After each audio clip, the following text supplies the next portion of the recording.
তো বন্ধুরা আজকে কী হয়েছে, বৃষ্টি হচ্ছে। তো দেখি পায়রাগুলো ছাদ থেকে সিঁড়ি দিয়ে আস্তে আস্তে নামছে, আবার উঠে পালিয়ে যাচ্ছে।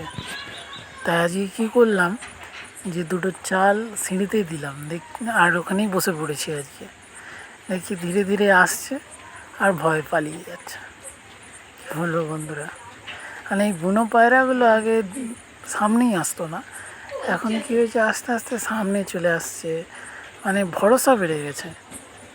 মানে কী বলবো, ধীরে ধীরে ভরসা বেড়ে গেছে, না এদের কাছে গেলে এরা কিছু করবে না, ধরবে না।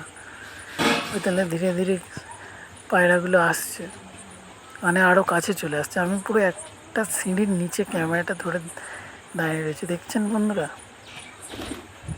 আস্তে আস্তে আসছে, ও তো ভয়েতে নামছে না।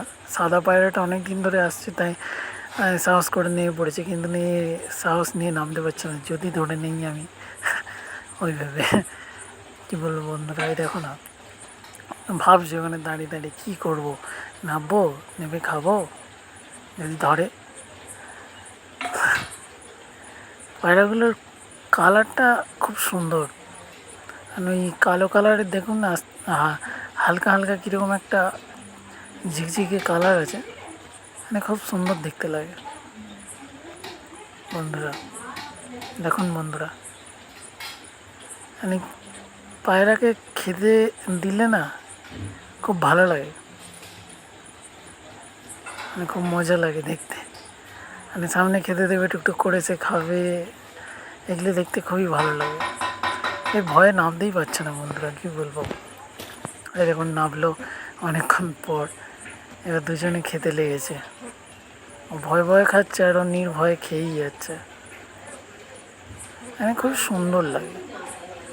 আপনারাও চেষ্টা করবেন, আপনাদের ওখানে যদি বুনো পায়রা থাকে তাদের দুটো কিছু খেতে দেবেন, দেখবেন তারাও এরকম পোষ মেনে গেছে।